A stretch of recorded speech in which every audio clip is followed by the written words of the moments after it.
Before we jump into today's episode, I want to take a moment and talk directly to all of you, the listeners, the supporters, the people who've stuck with this show through the crazy ups and downs. Over the last few weeks, I've really been paying attention to your messages, your comments, your listening habits. And I realized something important. I drifted away from what made this show special in the first place. Data and Dissonance was built on sharp, focused 15-minute episodes you could throw on during the drive home or while making dinner. A quick dose of truth and chaos without dragging your whole evening with it. But somewhere along the line, the show stretched into these 35 and 40-minute daily episodes. And honestly, that's on me. It came from passion, but it also came from pressure. Pressure to deliver more, pressure to fill time, pressure to keep pushing harder every day.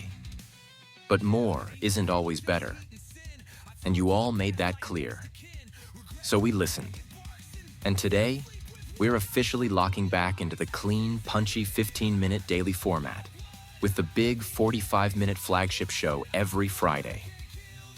That gives you consistency, clarity, and a rhythm you can rely on. And it gives me the space to keep the quality sharp instead of stretching the show too thin. Now, I want to be real about something else. This podcast has become my full-time job. The writing, the research, the editing, the marketing, the merch store, the music, the brand. It's all on my shoulders now.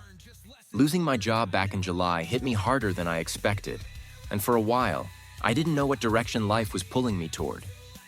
But if you know me personally, you know that when things get heavy, I create. I write books, I build stories, and I make music. That's just who I am. So instead of letting that setback break me, I poured that pain, that frustration, that uncertainty into something new. And that something is my upcoming album, Uncaged. It's raw, it's emotional, it's got that Alice in Chains grit, that Stone Temple Pilots edge, that Pearl Jam soul. It's the soundtrack of the fight I've been in since birth. And I can't wait to share it with you all. We'll talk more about it during the merch drop later in the show, but just know this, your support isn't just appreciated. It's what keeps this entire thing alive. So thank you for sticking with me. Thank you for showing up. And thank you for being part of this community. Now let's get into today's episode. Warning: this show contains strong opinions, sharp language, uncomfortable truths, and political commentary that may be unsuitable for the chronically offended, emotionally fragile, or anyone who thinks CNN is a personality trait. Listener discretion is advised. 2 young National Guard soldiers patrolling the streets of our nation's capital. Ambushed. 1 murdered. 1 fighting for his life. And the man who pulled the trigger? Someone who should have never been allowed into this country in the first place. Buried under Thanksgiving leftovers and holiday shopping, the media hopes you forget. But we don't forget here. Not on this show. Not today. Welcome back to Data and Dissonance, and I hope all of you had a solid Thanksgiving weekend.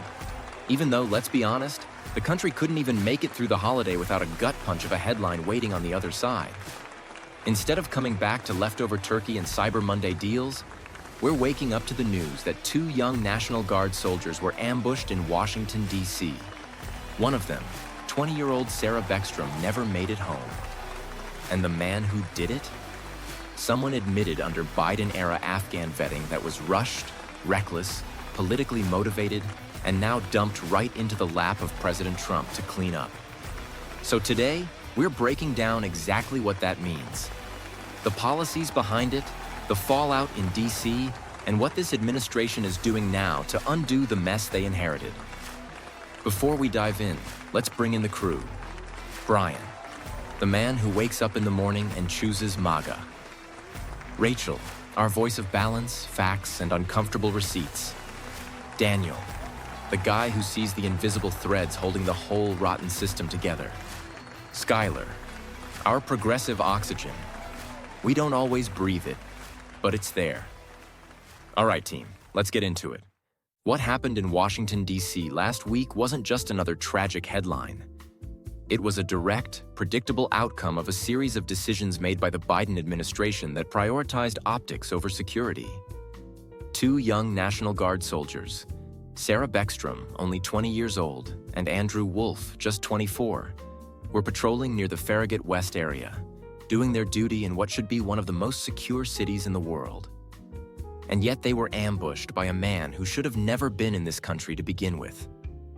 A man who got in through Biden's chaotic Afghan resettlement pipeline.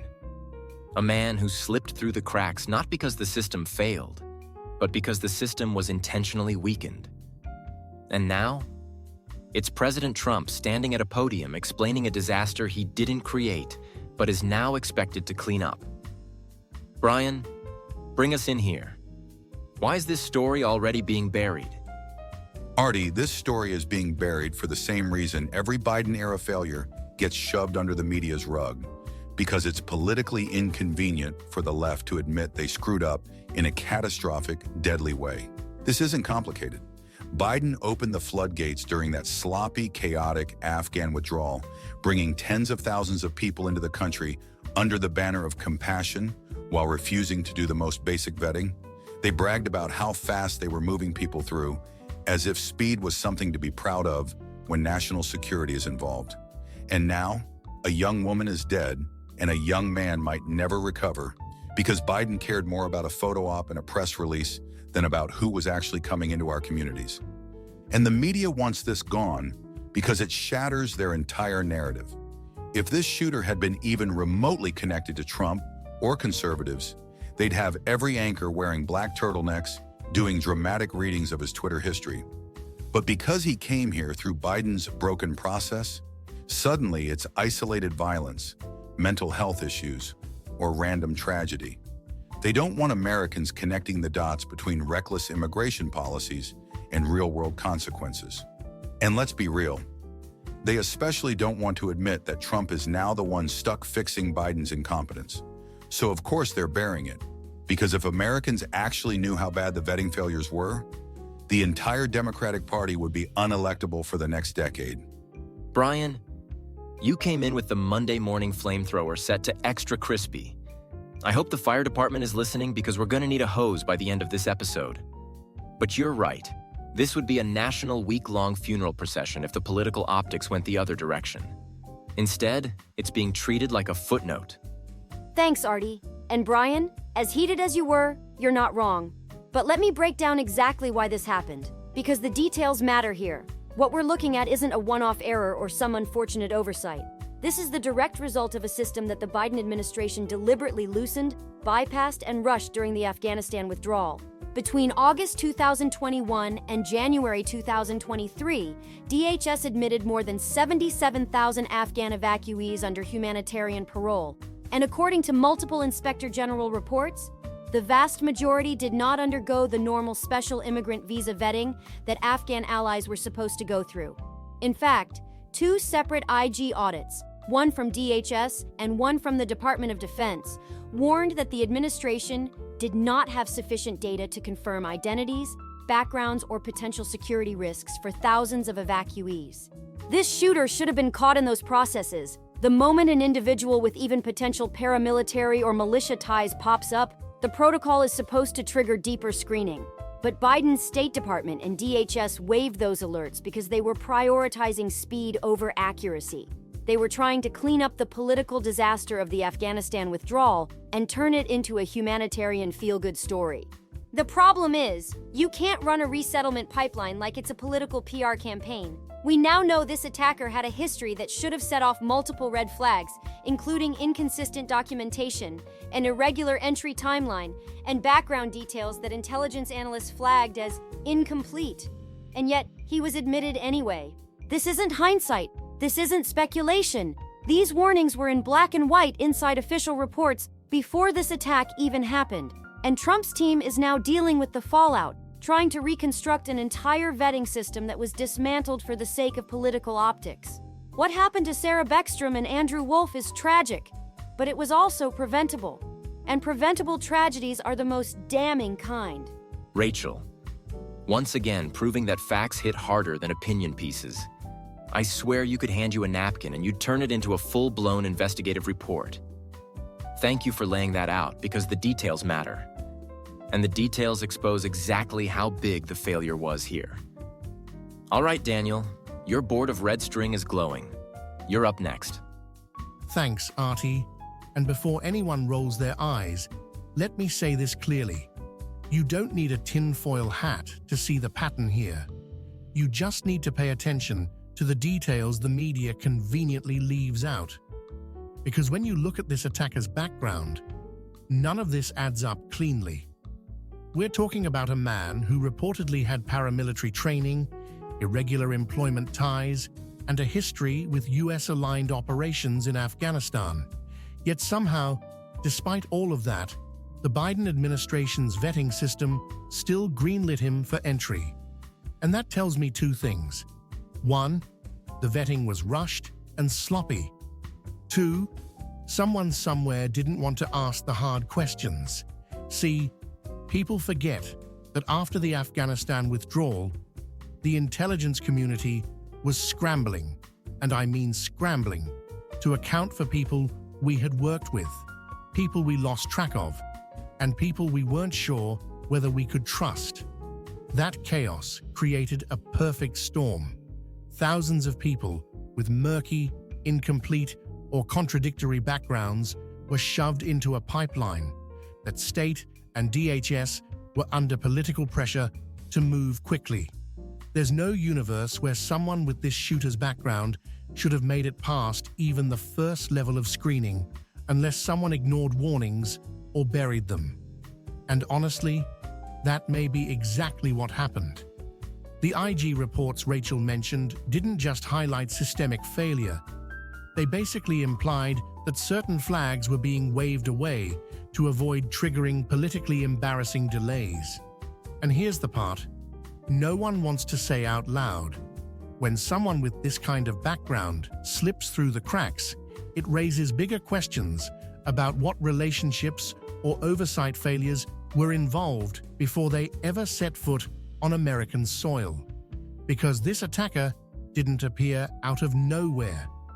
He came from a world of shifting loyalties, shadow conflicts, and a war zone where the US made alliances that weren't always clean or clear. So when that person shows up armed and prepared enough to ambush uniformed National Guard members in the middle of DC, that's not random chaos. That's a failure with a pedigree. And Biden's administration didn't just ignore the risks. They created the environment for those risks to land right on our doorstep. Trump's team now has to untangle a knot that was tied by people who never cared about the long-term consequences in the first place. Daniel, somewhere out there, a CIA analyst just choked on his latte. I don't know how you managed to connect the dots without accidentally setting off alarms in Langley, but every time you talk, I swear a security clearance desk starts vibrating. But hey, like I always say, it's only a conspiracy until the paperwork shows up. All right, Skylar, I already feel the emotional therapy circle warming up. Let's see what you got. Artie, I hear everything that's being said, and I understand that everyone here is angry. Angry at the loss of life, angry at the circumstances, angry at the policies. I get that. But I have to say this, even if I'm the only one at the table willing to... We cannot reduce this tragedy to a talking point about vetting or immigration. 2 people were shot, a young woman is dead, a young man is fighting for his life, and before we start pointing fingers and politicizing it, we should remember that every time something terrible happens, everyone rushes to blame their political opponent instead of focusing on solutions that actually prevent violence. We don't know what this shooter was going through.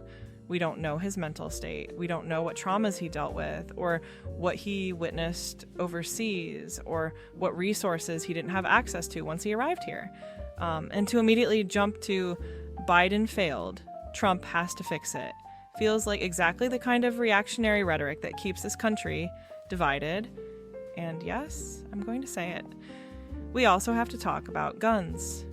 The weapon he used didn't appear out of nowhere. This didn't happen because Biden is evil or incompetent. It happened because our national gun culture makes it easier for someone in crisis, someone struggling with trauma or disconnection, to arm themselves and lash out.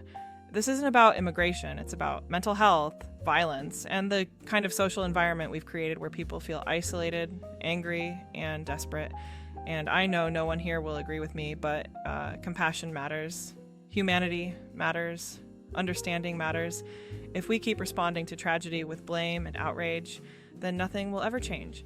And honestly, moments like this make me wish we could just stop and remember that these are human beings, not symbols for political arguments. Skylar, look, I'll give you this. Your heart's in the right place, but your compass is pointed at Disneyland. You're talking about feelings and gun culture when the shooter shouldn't have even been inside US borders in the first place. I'm all for understanding trauma, but understanding doesn't resurrect Sarah Beckstrom or put the bullet back in the chamber. But hey, that's why you're here. We need the full spectrum. All right, folks, quick breather before we wrap up. And if you've been following the show for a while, you know this part isn't just an ad. It's how we keep the lights on, the microphones alive, and the whole data and dissonance machine running. So if you haven't checked out the merch store lately, now's the time. We've got the full lineup ready for the holiday season.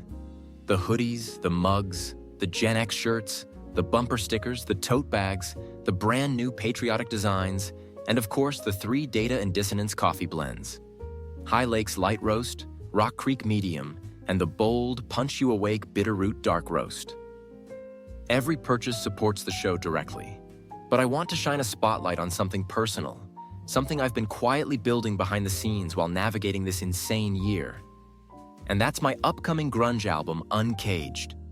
If you grew up on Alice in Chains, STP, and Pearl Jam, if you loved that gritty, emotional 90s alternative sound that cuts right through you, this album is going to speak to you.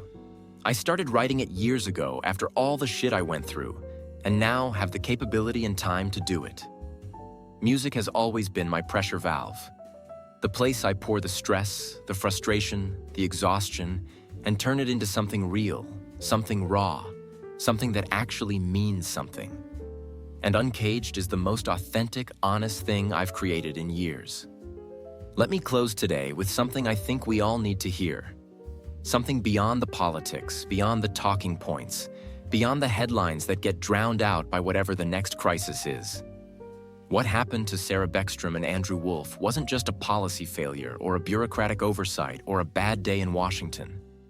It was a moment that reminds us that real people, young people, step forward every day to serve a country that doesn't always serve them back the way they deserve.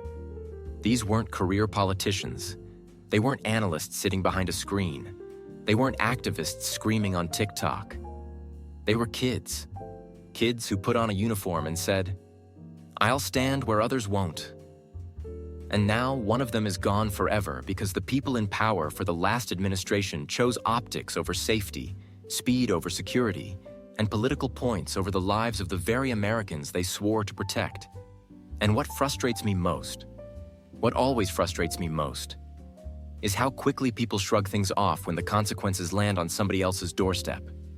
When policies fail, it's never the people who created the policy who pay the price. It's families, it's soldiers, it's the people on the ground doing the work, living the reality, walking the streets while the rest of the country argues from the sidelines. And yet now, as always, it's President Trump who's left cleaning up a mess he didn't create. It's his administration left rebuilding the systems that were gutted for political convenience.